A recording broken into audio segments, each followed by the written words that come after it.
Hello, I'm Daniel Adams and I'm the Executive Director of Mary's Meals here in the UK. Mary's Meals reaches out to some of the world's most vulnerable children, providing them with one good, nutritious meal every day in their place of education.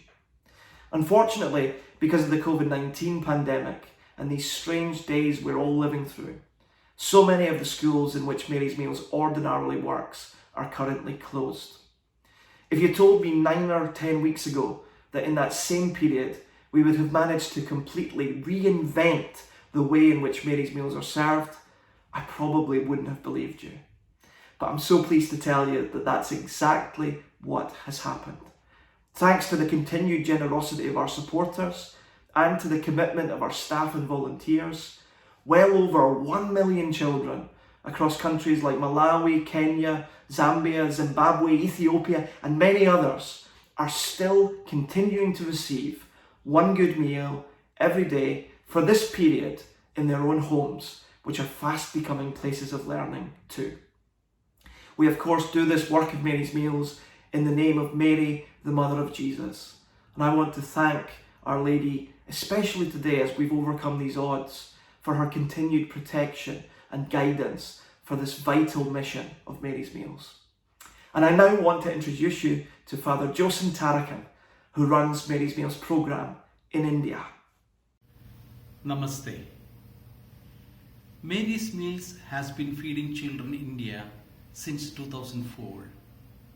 The feeding is done in the context of classroom. This is a process of empowerment through education. COVID-19 pandemic is an unprecedented situation the humanity has ever faced. Science is struggling. Reason is grouped in darkness. But for us, it is the light of faith that gives hope. 2 Corinthians chapter 5 verse 7 says, "For we walk by faith, not by sight. Let us see through the prism of faith," meaning let us pray. Let us pray for humanity, and let us very specially pray for our Mary's Meal children all over the world. God bless you. Thanks to Father Joseph for his words of hope. Of course, here in the UK, churches have been temporarily closed in order to help deal with the situation around this pandemic. And that's been an incredible sadness for so many people who've not been able to gather together in community, who've not been able to gather together to worship God. That would be bad enough at the best of times, but particularly in a moment of crisis, in a moment of great challenge, it would be so good, so uplifting to be able to do that. And I hope and pray that we'll all be able to do that again together soon. But even in this moment of incredible hardship for the Christian community, there has continued to be an outpouring of generosity and love for the world's most vulnerable and poorest children.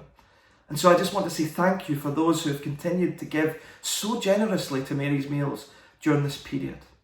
And I want to encourage you to continue praying for the work of Mary's Meals. It's the power of prayer that sustains so much of what we do. And though I know that everybody is going through their own hardships at this moment in time, I just want to remind you that it costs just £15.90 to feed a child for a whole school year. And it's more important than ever right now that we keep our promise of one good meal every day to the children who we serve through Mary's Meals. So thank you for everything. Please keep praying for our work.